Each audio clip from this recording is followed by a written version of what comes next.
Hello. So, you may be like, oh, Max is doing another real life video.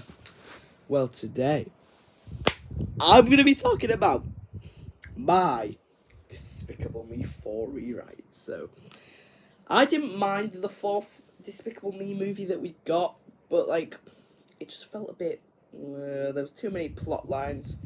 Sometimes they kept going to one and then it was getting annoying. I want to watch the Gru plotline. I don't want to watch the girls or Lucy being a hairdresser. These plotlines lead to fuck all. So, I'm talking about Despicable Me 4 here. So, let's get to it. So, it still opens up with Gru going to his old school of evil, school of villainy, for a reunion. And then we still have Maxime Lamal as the villain here. They're still mocking each other, oh, I bet you didn't manage to steal the moon. Oh, yep, we're still including Will Ferrell's character. And then he gets awarded for best villain, and then instead of making him cockroach themed, we're making him cheetah themed. If he's cheetah themed, then that means he's fast. He can do this. And he's like this, so he makes a speech that goes like this. Have you ever had a hedgehog on your driveway and you cannot do anything about it? Well, if I'm a cheetah, pounce! And then it cuts to people doing that. Oh, is there a person and really annoying you and they're not leaving you alone? Then pounce! Have you ever wanted to chop a watermelon for your dinner? Well, and it showcases his deadly capabilities as a cheater, basically. Also, of course, Gru reveals that he's undercover. They come, they arrest him, and you know the part where Maxime scratched him when he was a cockroach? We're doing that here, but with the claws, it's like... And maybe... Guys, do you remember? Do you remember that, right? Do you remember when Puss and Death first fought in the bar? And then when Death scratched Puss, he was shaking. That's going to happen to Gru. It traumatised him. Maxime gets arrested, of course, and sent to the prison. And it cuts to Gru coming back to his family. I thought Gru Jr. was an unnecessary part of this movie. So, we're cutting baby Gru Jr. from the movie entirely. And we're focusing on the girls, Gru's relationship with the girls. And we're having Drew and Nefario as well, because, well, what's the fucking point of having Drew? What's the point of having a long-lost brother plotline in third movie if he's not going to be in flipping fourth one? Just goes to show how pointless the third one was. So, it cuts to them, and... you know, maybe this took place before he met... No, actually, that won't make sense, will it? So, what if this took... Nah, it's just... Maybe it's 2 years later or something like that. The girls are going to age, of course, because they are not the Simpsons kids. Not as funny, not as interesting, so just age them. After 3 movies, they should be able to age. Look at the villains. They aged, didn't they?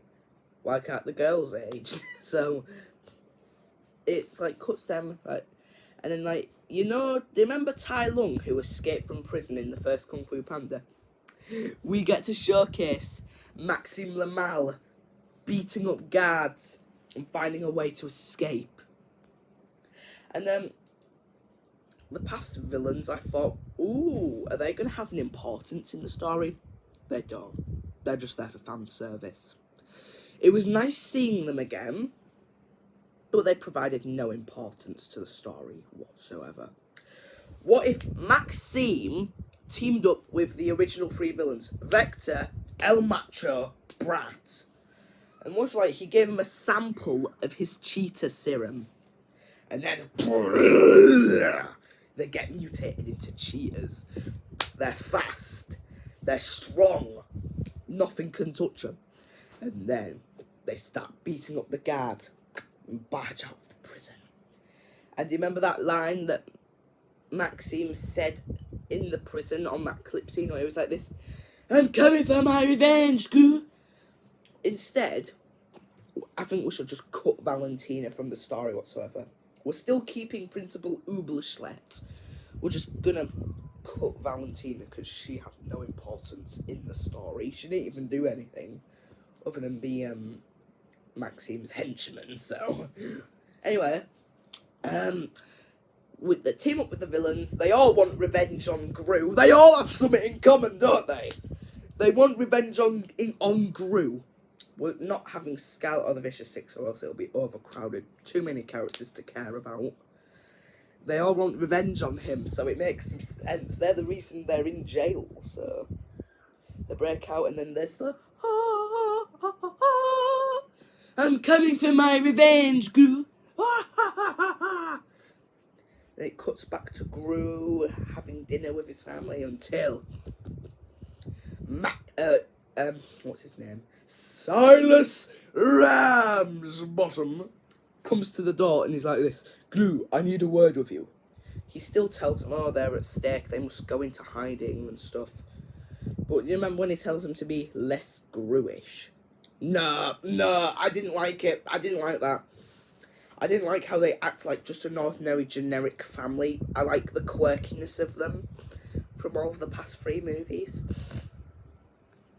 And do not make them subplots. Like, just don't give them subplots. Just focus on 2 plot lines. The Maxime Lamal revenge plot line, and then the heist plot line. Boom! They're gonna clap. And just keep the Mega Minions plot line. They'll provide importance in my rewrite. Speaking of their roles, Lucy is a housewife, Blanche. Gru is a solar panel salesman. Drew is supposed to be that typical wacky brother type, and the girls all go to high school. And basically, when Gru drops the girls off to high school, there's one who goes to high school, and then what they don't know is that Vector's hiding behind a wall, and he's drawn a rough estimate of where they're at. Gru turns around and sees the back of Vector, and he's like, "Vector, get back here!" And then, like, Vector runs away.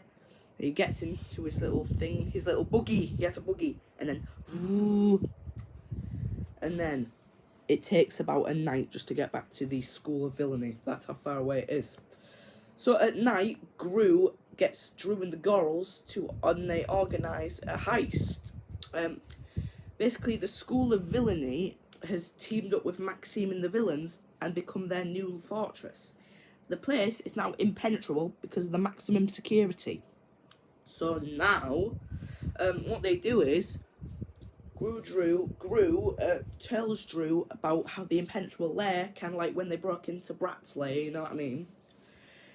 In the movie we got, the one with Gru and Poppy breaking into the school wasn't necessary as much, or just to drag on the 90-minute mark.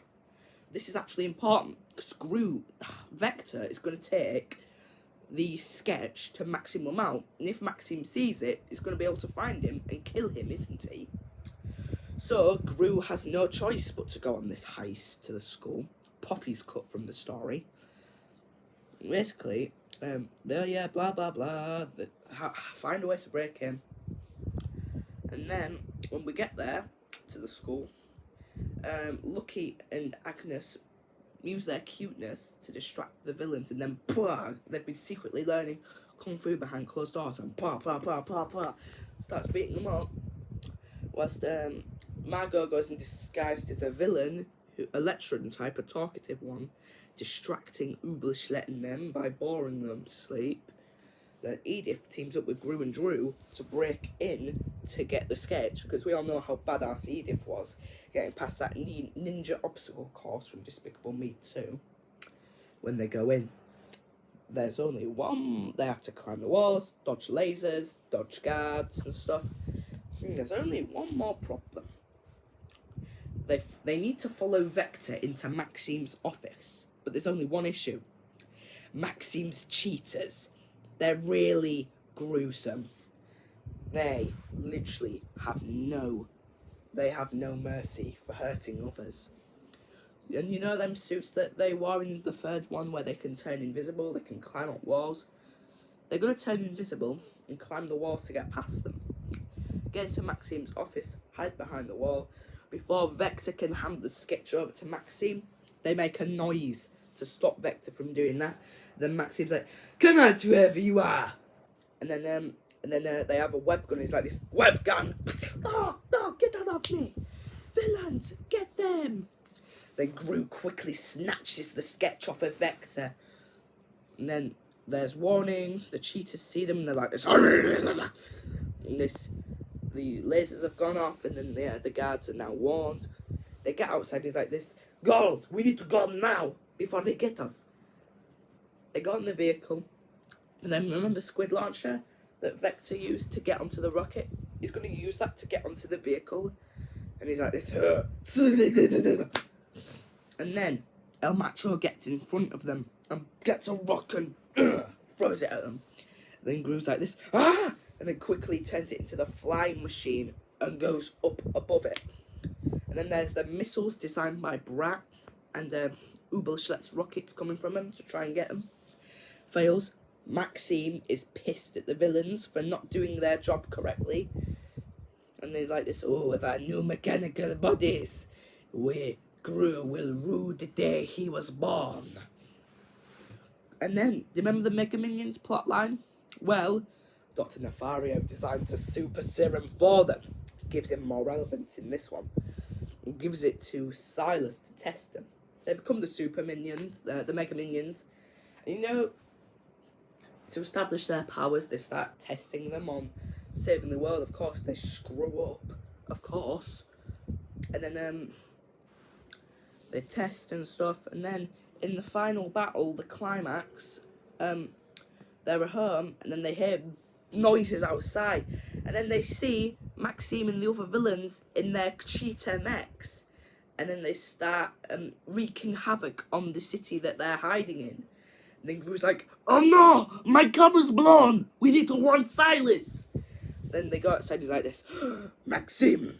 And by the way, Agnes was left behind, so Maxime steals Agnes and Gert and hold them hostage. And then Gru's like, "You've crossed your line, Maxime." He goes after Maxime, of course. Then Drew and I guess the girls and the Mega Minions start battling the other mechs, but like, guess what? The Mega Minions have to go through their mutant, the super villain mechs, like the girls and the comic relief minions, I suppose. And then basically what they do is they have to fight them with all their might. And basically, well, Gru goes after them and he's like this, "You crossed your line, Maxime." And they start fighting and stuff. But you know Gru, he overcomes his trauma and starts fighting for his girls. So, yeah, they start fighting for the girl. And then, yeah, cool fight breaks out. Yeah, guess what? The other villains are beaten up. And basically, yeah, you know how I was expecting Maxime to be the first ever redeemed villain in Despicable Me, but he wasn't.